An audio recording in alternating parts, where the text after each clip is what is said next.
Hello. अगले lecture में हमने चैप्टर नंबर 5 की थियोरी देखी थी। आज हम देखने वाले हैं उसका सम करने से पहले मैं क्वेश्चन पढ़ता हूँ। एक्सरसाइज में sum number 2, write a journal entry for the following transaction and explain accounting treatment based on equation. Equation के बेस पर हमें उसकी अकाउंटिंग ट्रीटमेंट देनी है। तो सबसे पहले आप देख लो कि कौन से बॉक्स ड्रॉ करेंगे। सबसे पहले आएगा नंबर, सीरियल नंबर, फिर आएगा general, debit, credit and effect. ये 5 कॉलम आपको एक पेज में बनानी है और सामने वाले पेज में asset is equal to capital plus liability, ऐसे आपको कॉलम बनानी है। तो आपको सामने सामने 2 पेज रख के ये सम पूरा करना है। आज हम आधा सम करेंगे और उसके बाद वाले लेक्चर में आधा सम करेंगे। करना कैसे है, आपको जनरल एंट्री तो आती है पहले से, तो जनरल एंट्री हमको पता ही है। तो पहले देखेंगे जनरल एंट्री। सबसे पहला transaction, commence business with capital of ₹80,000। Business start करने के लिए हम 80,000 कैश बिजनेस में लाए। तो यहाँ पर हमारी जनरल एंट्री होगी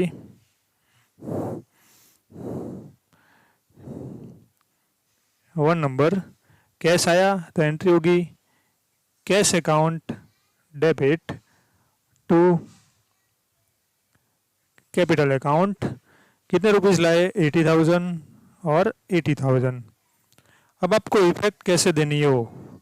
इफेक्ट देने में आपको कैश आया मतलब कैश क्या हुई? इंक्रीज हुई। कैश इंक्रीज हुई मतलब असेट क्या हुई? इंक्रीज हुई। तो यहाँ पर लिखना है कैश इंक्रीज मतलब असेट इंक्रीज। उसके साथ कैपिटल आई तो कैपिटल भी क्या हुई? इंक्रीज हुई मतलब सी भी इंक्रीज हुआ। तो यहाँ पर आपको क्या लिखना है? कैश इंक्रीज हुआ तो कैश कितना इंक्रीज हुआ? 80,000। उसके साथ कैपिटल भी कितनी इंक्रीज हुई? 80,000। तो यहाँ पर 80,000। लायबिलिटी में कोई इफेक्ट हुई नहीं है तो यहाँ पर आ जाएगा डैश। तो ये हमारी पहली एंट्री यहाँ पर खत्म। तो आपको इस तरह से एंट्री करनी है और ऊपर वाला जो अमाउंट है वो नीचे हम खींच दिए जाएंगे, लेते जाएंगे। अब देखते हैं सेकंड वाला ट्रांजैक्शन। सेकंड ट्रांजैक्शन में 20,000 deposit with bank and open account. Bank में डिपॉजिट किया और अकाउंट ओपन किया तो हमारी एंट्री हो जाएगी सेकंड नंबर की। बैंक में डिपॉजिट किया तो एंट्री होगी बैंक अकाउंट डेबिट और कैश गया टू कैश अकाउंट। कितने रुपीस डिपॉजिट किए? 20,000 और 20,000।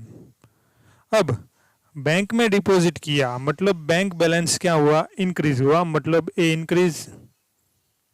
उसके साथ कैश गया मतलब कैश क्या हुआ? डिक्रीज हुआ मतलब ए डिक्रीज। दोनों इफेक्ट कहाँ पर आएगी? दोनों इफेक्ट असेट में ही आएगी। तो यहाँ पर हम कैश में से कितने माइनस करेंगे? 20,000। तो पहले लिखेंगे कैश 80,000 माइनस डिक्रीज 20,000। कितने बचे हमारे पास? 60,000। और दूसरा क्या आया नया heading? Bank balance. Bank balance कितना था? 20,000। ये दोनों को प्लस करेंगे तो कितना हो जाएगा? 80,000।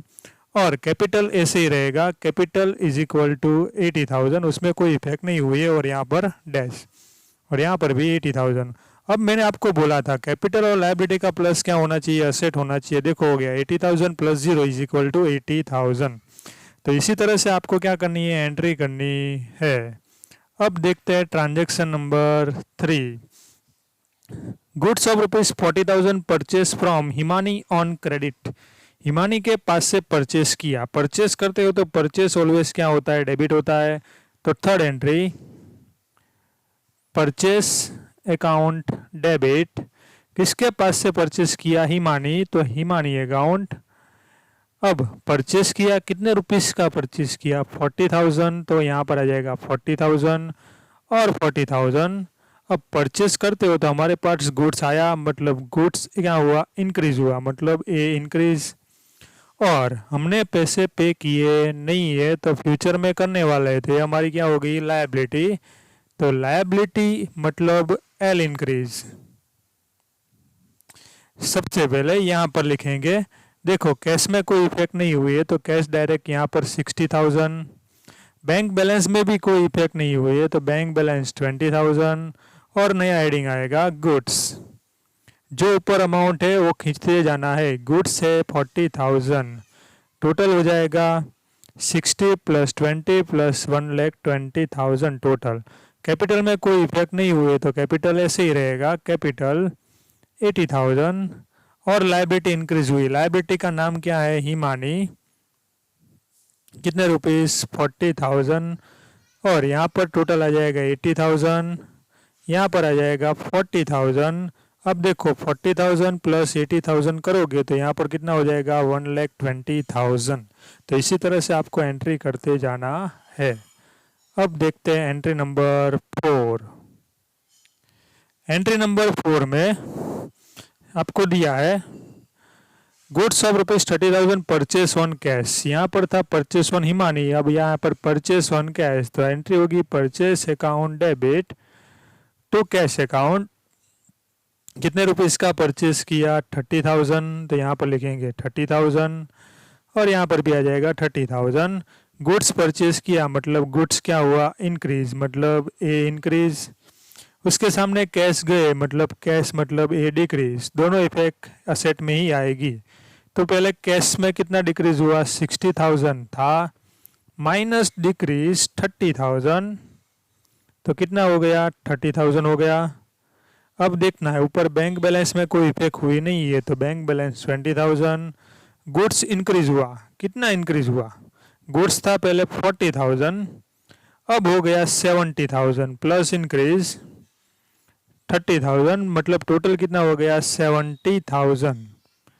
अब क्या करना है, इसका टोटल करना है। तो टोटल करोगे तो सेम टू सेम ही रहेगा 1,20,000। कैपिटल में कोई इफेक्ट हुई नहीं है तो कैपिटल जैसी थी वैसी रहने देनी है। और लायबिलिटी में भी कोई इफेक्ट हुई नहीं है तो लायबिलिटी भी जैसी थी वैसे ही रहने देनी है। यहाँ पर 40,000 और यहाँ पर 80,000, ये दोनों को प्लस करेंगे तो कितना हो जाएगा 1,20,000। तो इसी तरह से आपको क्या करना है, सम करते जाना है। ट्रांजैक्शन नंबर 5 नंबर में आपको बोला है, 5 नंबर में आपको बोला है goods of ₹35,000 sold for 55,000 on Jasleen on credit. 35,000 का गुड्स 55,000 में सेल किया। अब किसको किया, जस्लिन को। तो एंट्री होगी जस्लिन अकाउंट डेबिट, कितने में सेल किया 55,000 टू सेल्स अकाउंट, कितने का गुड्स सेल किया 35,000 का, और प्रॉफिट हुआ, profit always credit to profit and loss account 20,000। अब इफेक्ट क्या होगी, जस्लिन मतलब उसके पास से पैसे लेने हैं, मतलब डेटर्स इंक्रीज हुए, डेटर्स इंक्रीज मतलब ए इंक्रीज। उसके सामने गुड्स गया, कितने का गुड्स गया 35,000 का, मतलब ये डिक्रीज। और प्रॉफिट हुआ, प्रॉफिट हुआ मतलब कैपिटल इंक्रीज, सी इंक्रीज। अब इफेक्ट देते हैं, कैश में कोई इफेक्ट हो नहीं रही है तो कैश आगे था 30,000, तो यहाँ पर भी कितना रहेगा 30,000। बैंक बैलेंस में कोई इफेक्ट नहीं हुई है तो बैंक बैलेंस 20,000। गुड्स में इफेक्ट हो रही है, गुड्स था टोटल 70,000 का, माइनस डिक्रीज 35,000, तो कितना हो जाएगा 35,000। फिर नया हेडिंग आएगा डेटर्स। डेटर्स का नाम क्या है, जस्लिन, जस्लिन का नाम है यहाँ पर। तो जस्लिन कितना डेटर्स हुए थे 55,000। अब आपको क्या करना है, ये सारे अमाउंट को प्लस करना है, 30,000 + 20,000 + 35,000 + 55,000, तो हमारा अमाउंट आ जाएगा 1,40,000। फिर कैपिटल में कोई इफेक्ट हो रही है, हाँ हो रही है। कितने रुपीस कैपिटल इंक्रीज हुई 20,000, तो पहले कितनी थी, पहले थी 80,000, तो 80,000 प्लस इंक्रीज 20,000, तो टोटल कितनी हो गई 1,00,000 रुपीज़। तो यहाँ पर डायरेक्ट हम 1,00,000 लिख देते हैं। लायबिलिटी में कोई इफेक्ट हो रही नहीं है तो हिमानी लायबिलिटी थी 40,000 और 40,000, यहाँ पर 40,000 हो गया। देखो 40 + 1,00,000, 1,40,000 हो गया। तो इसी तरह से आपको क्या करनी है, एंट्री करनी है। ऊपर जो अमाउंट है वो नीचे खींचते जाओ और साथ में अमाउंट लिखते जाओ। अब देखते हैं 6 नंबर। 6 नंबर में बोला है goods of 10,000 sold for 18,000 on cash. Cash में सोल्ड किया मतलब कैश आया, तो एंट्री क्या होगी, cash account debit to sales account, और प्रॉफिट हुआ 10,000 का, कितने में सोल्ड किया, 18 में, तो यहाँ पर 18,000 मिलेंगे। कुछ तो कितने का गया, 10,000 का ही, प्रॉफिट कितने का हुआ, 8,000 का। अब देखते हैं कैश आया, कितने का आया, 18,000, तो कैश इंक्रीज मतलब ए इंक्रीज। फिर गुड्स गया, गुड्स डिक्रीज, गुड्स डिक्रीज मतलब ए डिक्रीज, और प्रॉफिट हुआ मतलब कैपिटल इंक्रीज मतलब सी इंक्रीज। अब देखते हैं कैश था कितना, 30,000 का, प्लस इंक्रीज 18,000, 48,000। फिर bank balance same to same 20,000, उसमें कोई इफेक्ट नहीं हो रही है। गुड्स था कितना पहले, 35,000 का, और डिक्रीज हुआ, कितना डिक्रीज हुआ, गुड्स 10,000 का, तो कितना बचा, 25,000।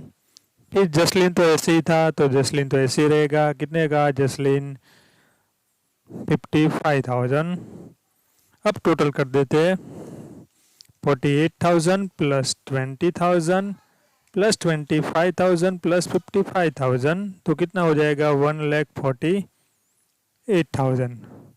फिर कैपिटल में कुछ हो रहा है, हाँ हो रहा है ना, 8,000 प्लस हो रहा है, प्लस इंक्रीज 8,000, तो कितना हो जाएगा, 1,08,000। उसके बाद हिमानी, उसमें कोई इफेक्ट नहीं हो रही है, तो डायरेक्ट लिखेंगे 40,000। तो एक बात याद रखो, कभी भी आपको ऐसा सम पूछे, 3 मार्क्स में पूछे, तो आपको 3 इफेक्ट ही देनी है। आज हम यहाँ तक सम रुकते हैं, पर आपको समझ लेना है कि कोई भी इफेक्ट दो तो ऊपर जो अमाउंट आई है वो नीचे लाती जानी है, और ऐसे ही आपको क्या करना है, बॉक्स बनाने हैं, और ये आपको नोटबुक में नोट डाउन करना है।